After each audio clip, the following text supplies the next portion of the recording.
Welcome to Desireturn Diaries, Embracing Home Again, the podcast that shares personal journeys and expert insights on returning to India.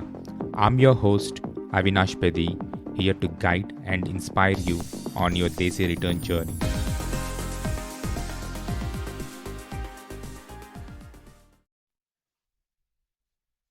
Hello, everyone. Welcome back to another episode of Desi Return. This episode is a special one.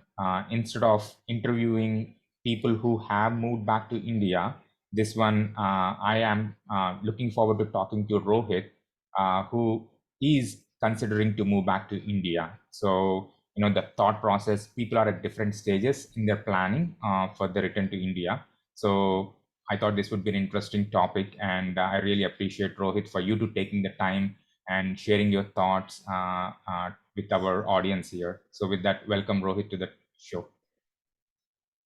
Thank you, Avinash. Thank you for having me. I've seen your channel. I've been watching some of the videos on your channel from the last couple of weeks. I think all of the videos have been extremely helpful. So I'm glad to be here. I'm glad to have this conversation with you. That's great. Yeah. Thanks, Rohit. So, let's start with a little bit of your background.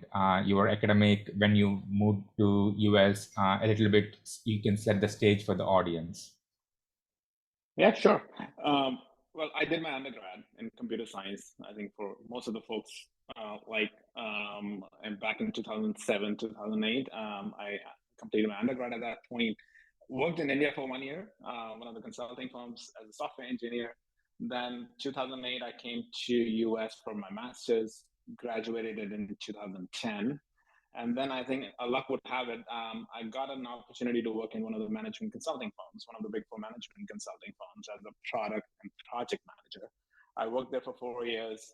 And then there was another very interesting opportunity came my way in 2014 in one of the financial services. They were going through a massive transformation where they were looking to hire a lot of folks with product management experience and project management experience. And I joined that firm in 2014. I spent 8 years in that firm. Gradually moved up the ladder. My last role there was as a director product strategist for one of their horizontal pillars. And then last year, I got another interesting opportunity to move to one of the big tech firms as a technical program manager. So I've been working with that firm at this point. I think it's been 16 months. And I'm seeing a different side of the profession at this point. I think working in financial services versus working in tech is 180 degree apart. So, but I'm really enjoying what I'm doing right now. But again, I think, as I said, I think I've been here for like 15, 16 years at this point. Personally, I'm married. I have 10 years. Have an 8-year-old son who was born and brought up here. And we live on the East Coast side of the US at this point. That's great. Yeah, thanks a lot for that background, Rohit. So sounds like a pretty successful career there, and with the interesting domains, especially on the financial sector, tech sector, and especially with the management consultants. So with that said, so you have a pretty successful career, and you've been in US for 16 years. I understand. I think you have the intent to, move back to India. So maybe if there is anything that you can share, like, what's the, the driving factors, or for how long is that something that's going on in your mind, or something that you have been considering? So maybe we can dive a little bit more into that specific topic. Yeah, sure. I think I think the context probably would help a little bit. I think, as I said, I think I came back in the US in 2008. I was in mid-20s. The only thing I wanted to do in my life at that point to have a successful career and make as much money as possible. And I think US was a perfect choice at that moment. Now, been here for the last 15, 16 years. I'm almost touching 40. And I started contemplating what's next for my second half of my life at this point. So, why there is an intent? I think, to be honest, I think when you talk to people who have already moved or who are planning to move, they probably will give you the similar answers. But I think one of our biggest reasons at this point is around uncertainty and some of the immigration challenges that we face while while we are working on visas, regardless whether we've been here more than a decade at this point. But we still are in the employment backlog chain. There is no near future sight that we would get a green card, which at some point I think it was okay in my early stages of my career. But now I've been doing this for the last 15, 16 years. I always ask this question, and me and my wife sit and talk like, do we really want to be in this situation where if something, God forbid, happens, and then we have to wrap up everything in 60 days and go back? Because that's how the policies work, right? So if you don't find an employer within 60 days, you have to move back. Again, now with the son being almost 80 years old, we have all our life settled. Moving back at that point seems like a very bad way to end everything what we have done so far in the US and go back. Why don't we start planning around that instead of just waiting for that moment to happen? So I think that's the main triggering point. And I think what happened drastically in the last couple of years during COVID, back when everyone started working from home, the firm that I was working for, they were going through massive reorgs, layoffs.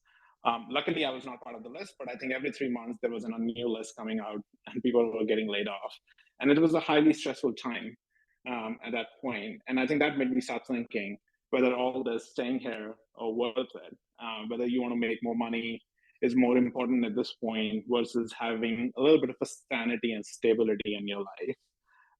So I think that triggered the conversation between me and my wife. And I think we spoke about like all the different factors that you can think of. Why moving to India probably is better for us as a family than staying back in US. But I do want to give a little bit of a disclaimer. I think I'm not bashing US. I'm not throwing India. I think it depends upon, it's very subjective. I think it depends upon on the priority where what takes more precedence than the other. I think for the first 10 years of my career, I think US was the perfect choice. And I think I'm still glad that I made that choice. But now, if you think about it, I think things have shifted so much in the last 4 or 5 years. Earlier, professionally, if you had to move back to India, there were not many opportunities, or at least not many high-paying opportunities. Now that bridge has opened, right? I think I've seen a lot of folks who are making that decision because they can go back, they can have a very similar career and make decent amount of money and have a very similar lifestyle or better lifestyle in India. So I'm hoping with the company that I am with at this point, I think whenever I make that decision, I can, that company has a very big presence in India, and I can probably move back if I need be at that point and do an internal transfer. But again, I think that time will tell. If 2 to 3 years from now, we will have the same thought process. But again, I think those are the triggering points, and now there are some opportunities available in India that can make that move happen for us. And I think the last point I really want to emphasize on is, for me, I think I've been working for the last 16 years at this point. Do I really want to continue this life for next 20 years of my life? I mean, do I want to work in tech for next 20 years of my life? I think probably the answer would be no. And I think the tech is moving so fast at this point. And I think artificial intelligence, LLMs, and all those things are coming our way. We don't know what the job profile will exist, what kind of a job profile will exist, right? So I'm also contemplating on that fact too. Do I want to be in a position where I continue to live in US for the longest period of time and wait for my son to come, or move back and have a little bit of a stability, no immigration issues. And then also in India, I think one thing that's extremely, extremely favorable at this point is ability to achieve financial independence a lot sooner than US, right? I think if you are fortunate enough to be in US, make all the money in dollars, you can take that money back in US and achieve the financial independence sooner than what you probably would be able to do in US. Which doesn't mean that I'm gonna just take all the money and not work in India. I mean, I would want to work in India, but at least I would have an option to do what I want to do, or take a little bit of a break, sabbatical if need be, or start my own company, whatever that would be. But again, I think India gives me those options, which unfortunately at this point, US doesn't give me. Yeah, so thanks a lot for sharing and providing that context, right? I mean, as you rightly said, you wanted to be well prepared, irrespective of whatever that a situation can occur where yeah, from an immigration perspective or whatnot, and also like how things have changed in India, and kind of rethinking that into a perspective in your decision process. So sounds like, I think, you have the intent, and also like some timeline in mind, I think, whatever it could be in the future. And I think you kind of touched about a couple of points there. One is, I think you have the flexibility to do different things like an internal transfer, start a startup, or take a sabbatical, explore a few things. The other one is also, maybe, are there certain milestones that you're kind of looking at, before making the actual move? I mean, the intent is there. I mean, you see the differences, kind of narrowing it down between like the lifestyle or the kind of high paying jobs in India. But in terms of that actual move, I don't know if there are certain milestones that you are planning to achieve before making the actual physical move. So is there anything that you can talk through in terms of that milestones in your planning process? I think that would be helpful. Maybe it could be on the financial side, or on the career side, or on the family side. Anything that you can talk through, I think that would be very helpful for the audience. Yeah, sure. I think let's start from the family. I think, to be honest, I think on the family side, I don't have a milestone, but I do have a deadline. I have an 8-year-old. I mean, I don't want to push this timeline further enough where my son is a teenager. And I think at that point, it would be extremely unfair for him to take his life from here and settle in a new country. I think in our thought process at this point, I think we have a 2 to 3 years window where we would want to make this decision, and probably it would be less unfair for him to go back to India and settle in. But I think the good thing on that side, I think last time when I visited India, I actually went to a couple of schools. I think there are a lot of good international schools options at this point available for kids like him. So I'm less worried about that deadline. But again, I would want to get that done in the next couple of years if I do want to proceed with that idea. On the second thing, on the second side, I think professionally, I think I'm extremely happy what I'm doing at this point. I'm extremely happy with my employer. I think if I get an opportunity to do an internal transfer with that employer, I think that would be my number one preference. Now, I think I'm not seeking any internal transfer at this point, but I think when the time would come, if at that point the option is available, I think that would be one of the milestones that I would want to seek to. Last, which is totally in my control, I think, is more around financial planning. So I spend majority of my professional adult life in US. I don't have any financial assets in India at this point. Yes, I have my parents, my brother, my wife's parents, and everyone. But I think at this point, my thought is that I'm not seeking any financial help from either of our parents at this point. So whatever I need to do to settle down in India, I would have to plan accordingly. So what that means is buying a property, buying a house, or whatever we agree upon at that point, setting up that house, buying a car, whatever those one-time expenses are. So I have some numbers in my mind depending upon where I would want to settle. So I think that's my number one goal from the financial planning perspective. And the second, which what I call is bucket A of all the money that I need immediately when I land within 6 months to settle there. Second is the bucket B, and I think I touched upon financial independence a little bit earlier. I mean, I do want to, if everything works out, I do want to be in a position when I go to India, I do have an option to pick my career or the pace of the career as I would like. For that, I'm thinking about. I'm reading a lot about FIRE. I mean, I think everyone probably is very active on those kind of conversations these days, which is financial independence, retire early. I'm not very interested in RE part. I'm interested in FI part, which essentially makes you financially independent in a way that you can make your career professional choices the way you would want. And you don't have to be tied to your corporate job if you don't want to. Because as I said, I spent 99% of my professional career here. Once I move back to India, I can't tell whether I would want to continue working in that environment. What if I want to do something else? So there is a thought process, and I'm happy to dig deeper what my financial independence or what that number looks like and how I came up with that number from the India context perspective. But I do have that number. So that's what I call bucket B, right? So once from the financial perspective, once I meet that bucket A plus bucket B, And then the other two things that we talked about in terms of moving sooner than later, not spending more than 3, 4, 5 years here, and then getting an opportunity to do an internal transfer. So those are the 3 milestones that I have at this point. But again, time will tell how soon I can meet those timelines at this point. So. But planning is always the first start, and things would Yeah. happen. Yeah. Yeah. Thanks for providing the context of all these, the key milestones on the different aspects of the move. Maybe let's, I think, dive a little bit more into this financial independence, because that could be a very interesting topic to a lot of people who are considering that option. And as you said, especially for people who have earned in the Western countries, and that feasibility of having the financial independence is much higher when they move to a low cost living country. I mean, again, the inflation is much higher in India, but at least it's not like the cost of living is way better compared to the Western countries. So with that said, I think there's a lot of people who have that in their consideration.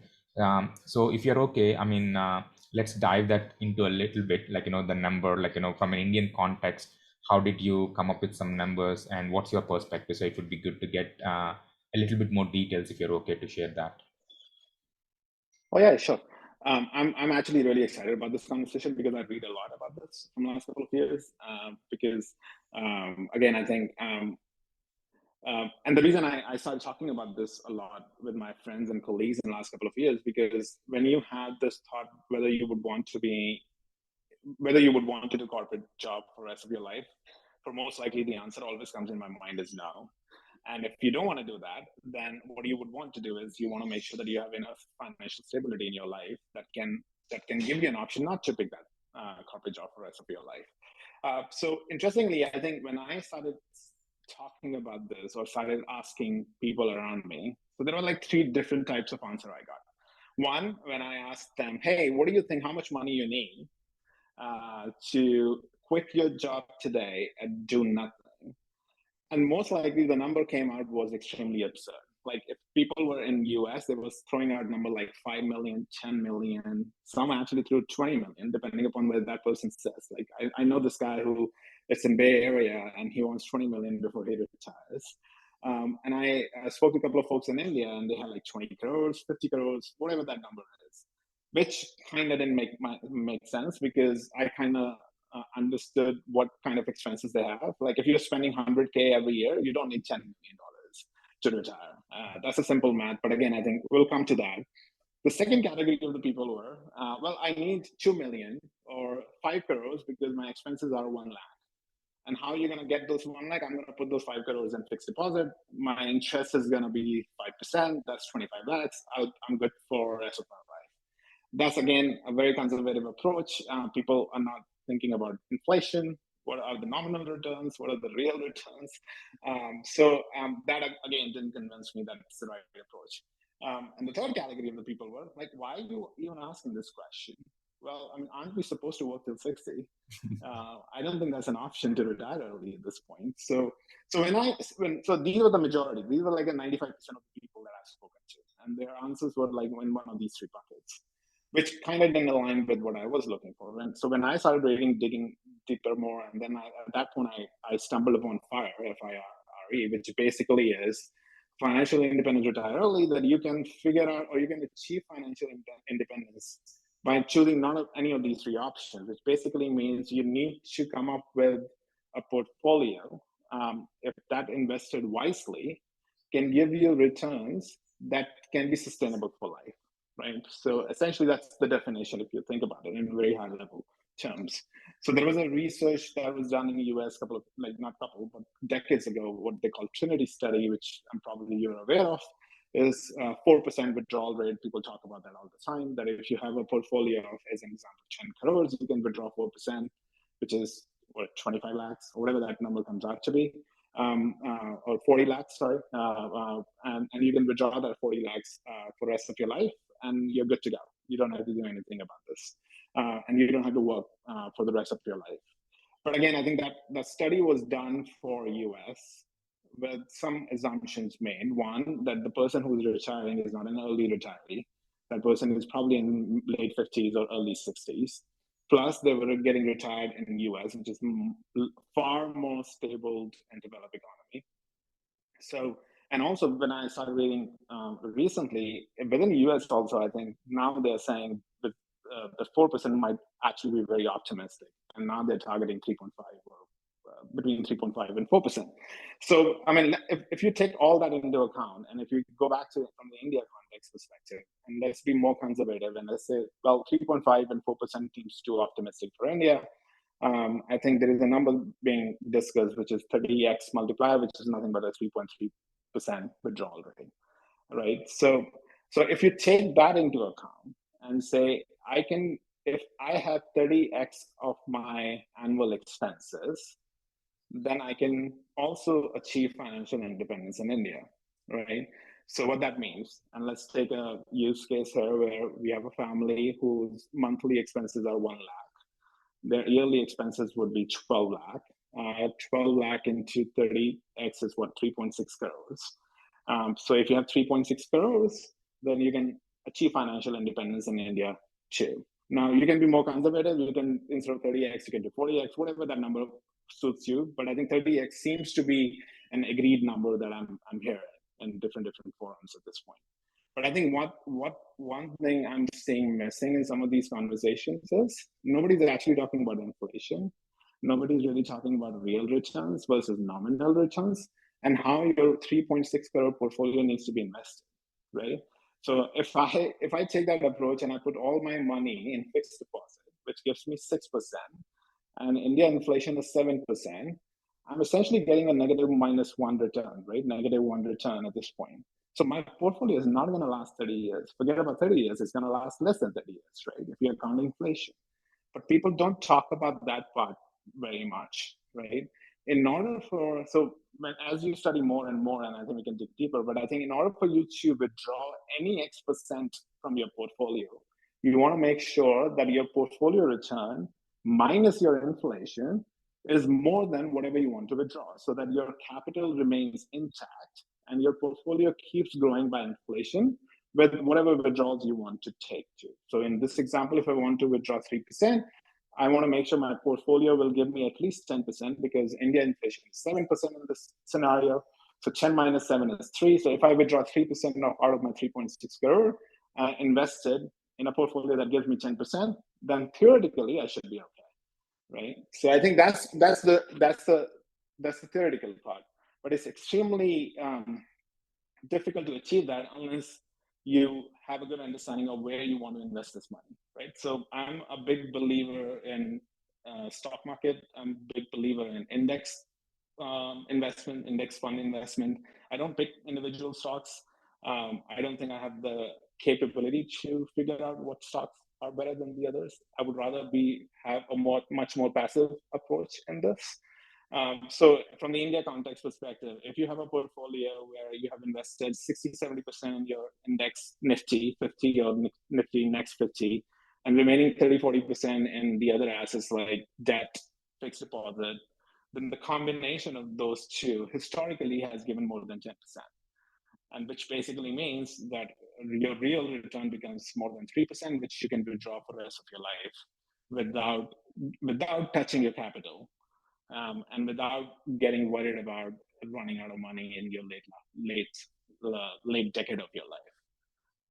Yeah. So thanks a lot for sharing those numbers, right? I mean, again, I think it's very subjective to each and everybody's, like, first one is their monthly income. I mean, like monthly expenses, sorry, in terms of what is that they think that they would need, not only at the time of when they're thinking of retirement, but also in the future as the healthcare cost inflation could be much higher, maybe where the kids are, I mean, in the different parts of it, right? That's one aspect. The second aspect also is the longevity, this 30 years, because it kind of goes back maybe, at 60 years, you're retiring and then you have another 30 years to live or whatever, right? Or if you're like retiring early, that number could be vary. I mean, again, it's a subjective, but I think the key point that you mentioned there was having the after inflation returns to be higher than your withdrawal rate, so that way your corpus fund stay intact and you have this flexibility to withdraw the money for your expenses, and you can still maintain that lifestyle, which is like inflation beating that the returns are beating the inflation. Um, I think. Oh, maybe I think the one question there I wanted to check in terms of, I think you mentioned about bucket A and bucket B, right?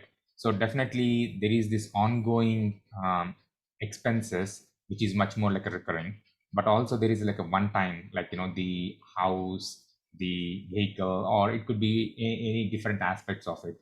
I don't know if there is anything that you want to touch base on that, but again, this is like you consider that as a one time, so that you don't have to consider that as a part of your monthly expenses. At least, from your planning, if you're willing to share, how are you considering or planning on that aspect? Yeah, no, I think that's a very good point, because I think, again, I think as you mentioned, I think the whole financial planning is extremely personal and subjective, right? I think what I put in bucket A versus bucket B could be very different from other people, and the other people could probably have more than two buckets or maybe one bucket, depending upon how they want to do the planning. I mean, in my thought process at this point, my bucket A, which is my one-time expenses, include buying a house, setting up that house, buying a car probably, and then I also want to put aside some money for my child's higher education, right? So that's my bucket A. I'm not planning to put, at this point, again, this is very personal, I'm not planning to put any extra money for my child's marriage, as an example, or a wedding. So that's not in my financial planning at all.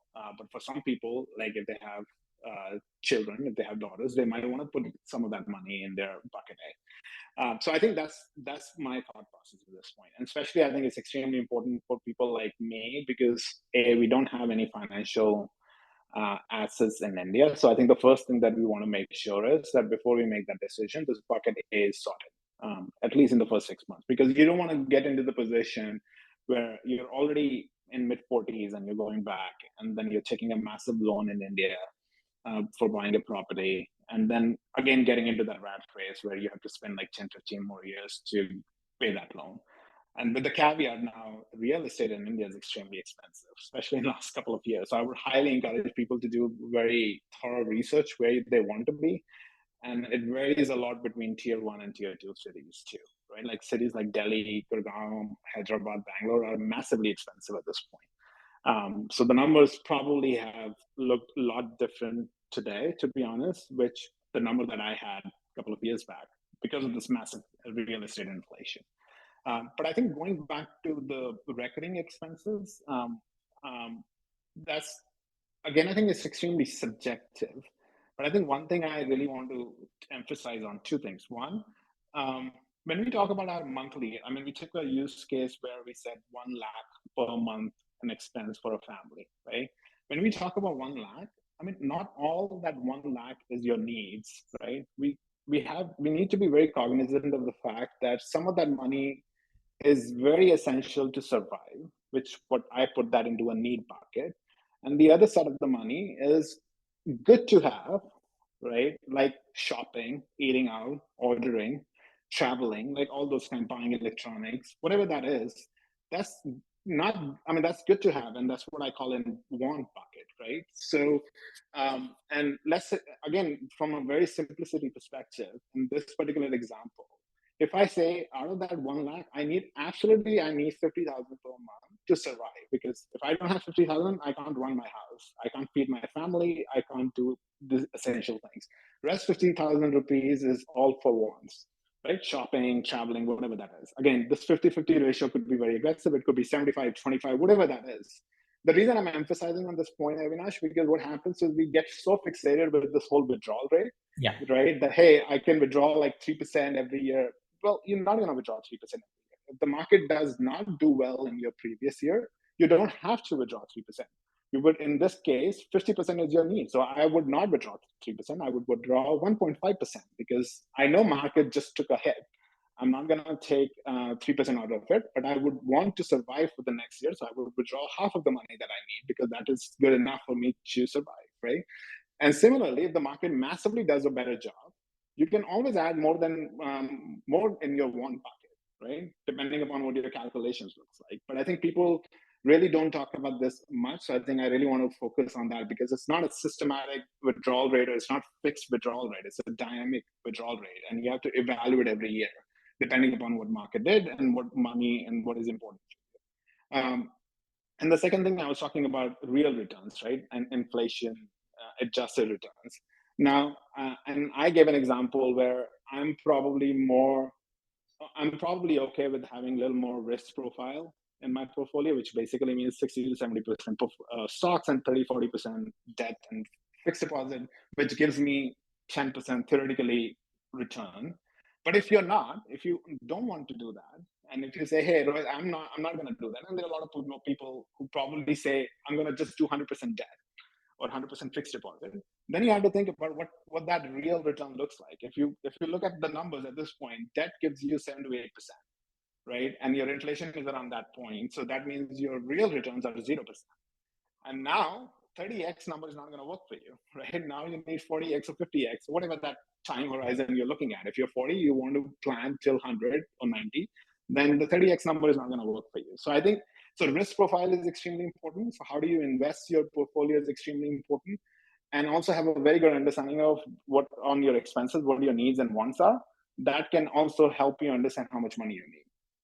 For sure, because every year is not the same. I mean, these are like the average returns that you can see on a decade, right? So, there will be some fantastic years, there will be some years which is not that great, and you can't have this fixed rule that I'm just going to withdraw this much of money. So with that said, if you are okay, now that you have that intent, are you like investing primarily in the United States, or are you diversifying, or how are you considering even to get to your corpus fund, or like, the savings, right? Are you primarily focused only in the US, or are you diversifying between US and India? If you're okay to share, again, I think, people might be in the same bucket, right? I think, they might be considering how they should plan.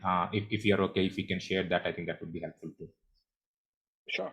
Yeah, I mean, at this point, I'm 100% US. I'm not investing anything in India. And I think again, this is just my thought process, is that I think I have an advantage of investing in US dollars, which is a stronger currency.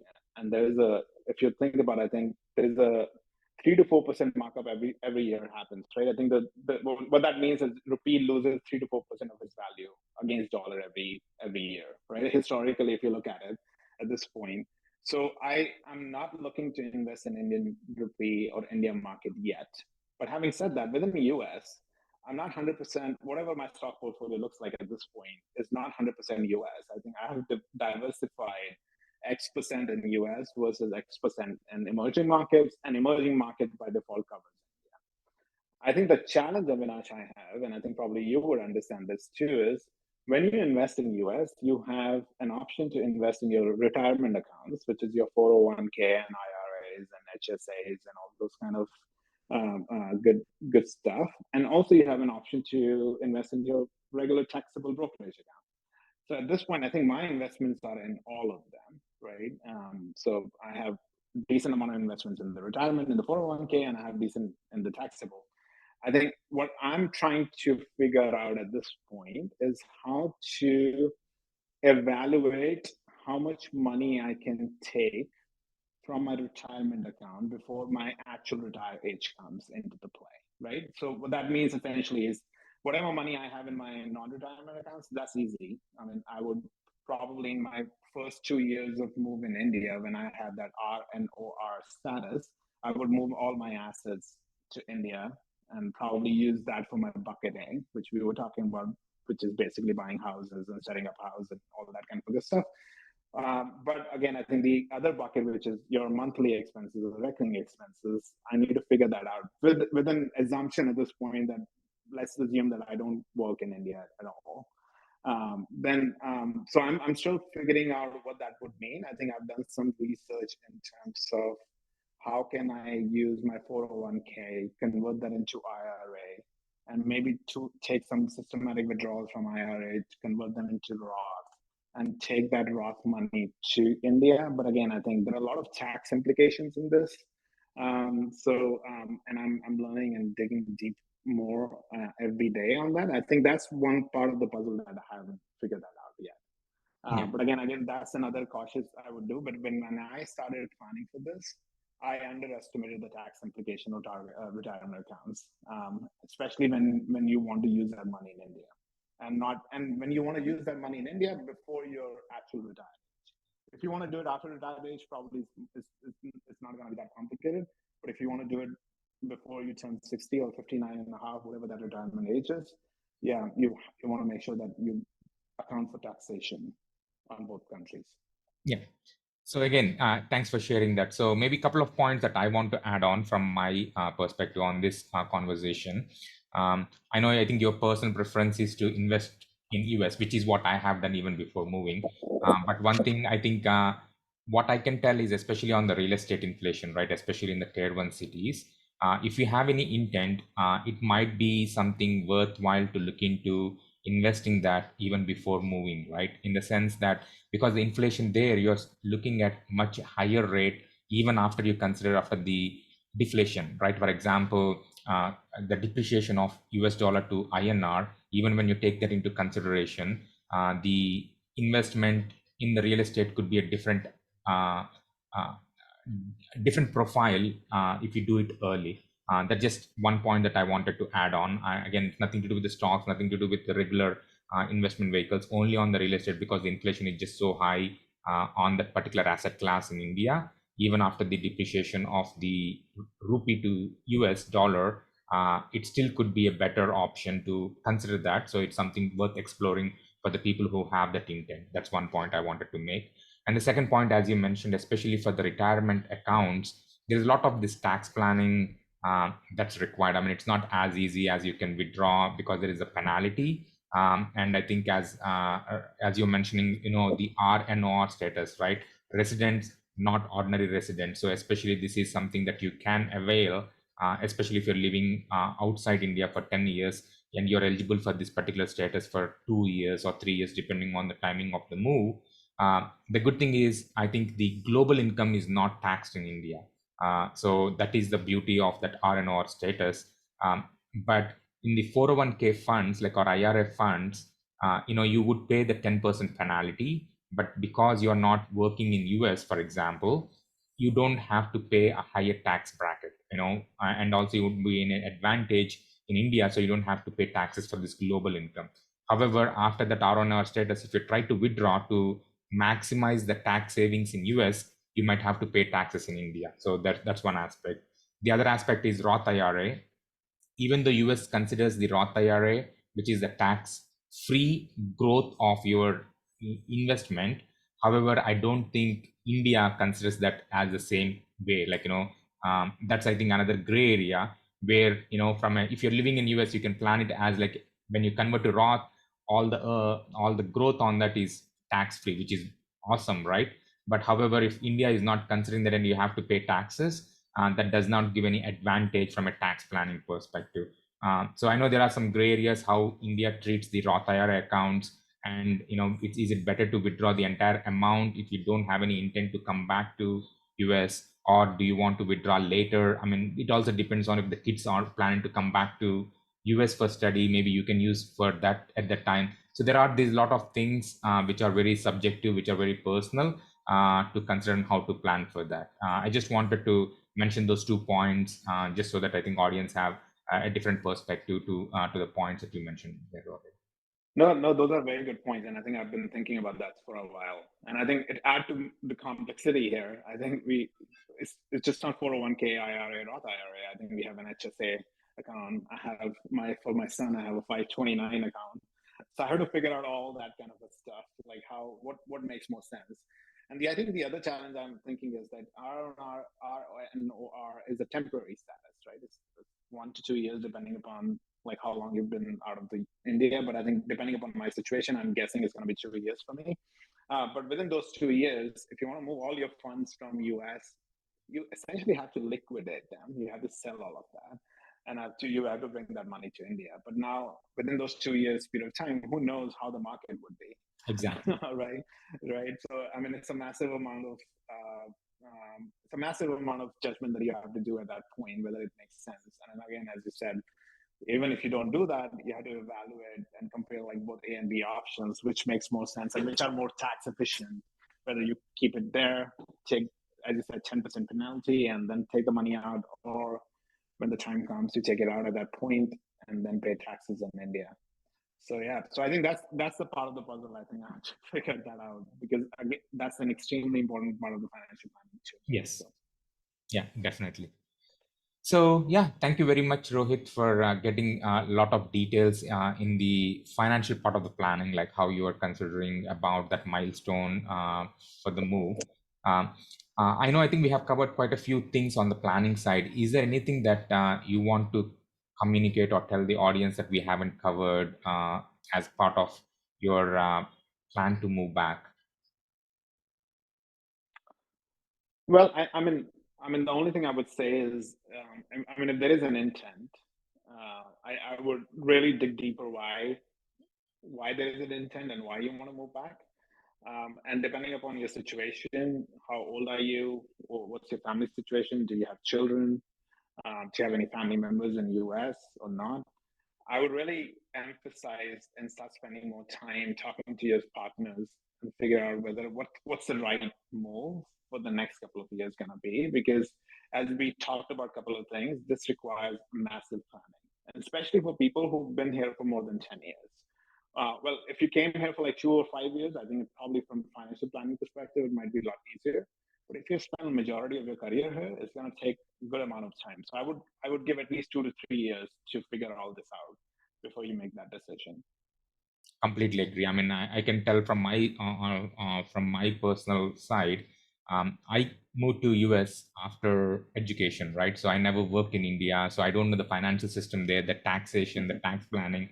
All I know is pretty much in US. So it's almost like you're starting a new life or like learning all this, how to navigate through this. I mean, so it's definitely a lot of thinking and planning that needs to be done, especially on the financial, because you're more aware and you know the system much better, because if you've been living in US for almost more than 10 years, you know the system very well. But in terms of like the double taxation, the tax planning, the financial system in India, that's another new process that you have to learn and also work through how to plan the move accordingly.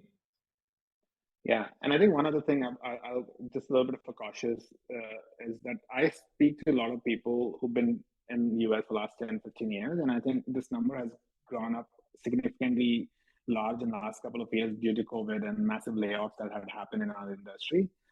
People are extremely scared, extremely frustrated with their jobs, extremely unhappy with what they're doing.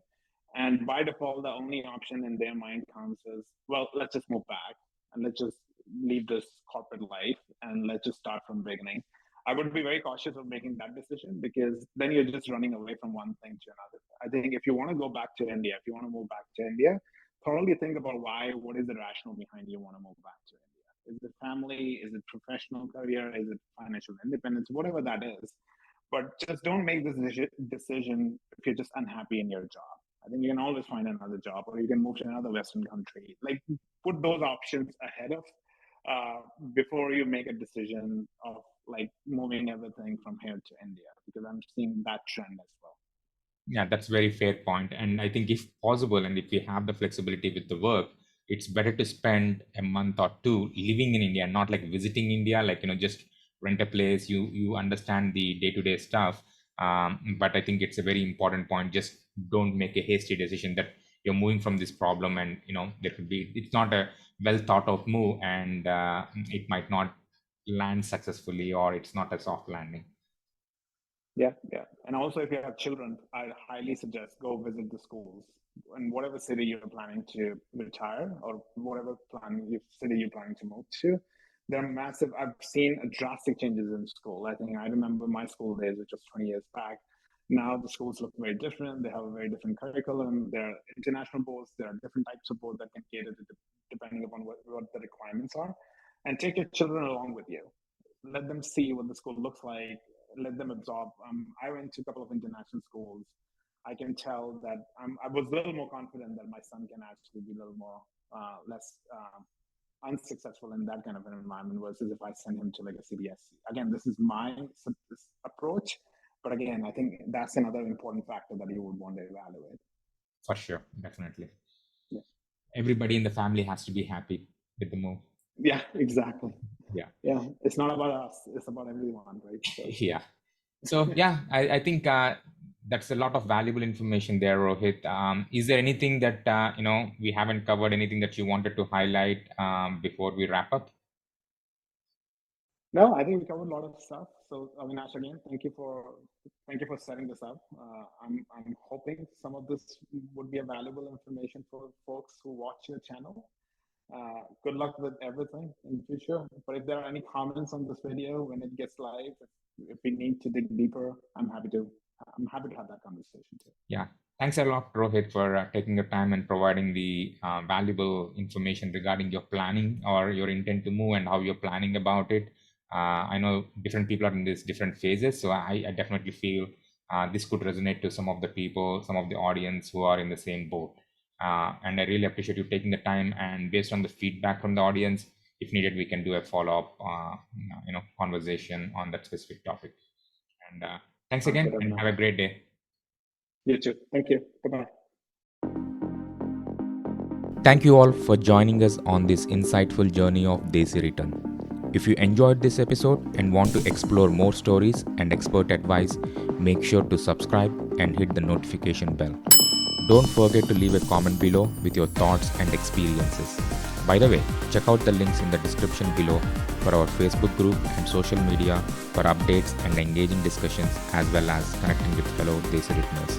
Thank you once again, and until next time, may your Desireturn journey be filled with joy, growth, and endless possibilities.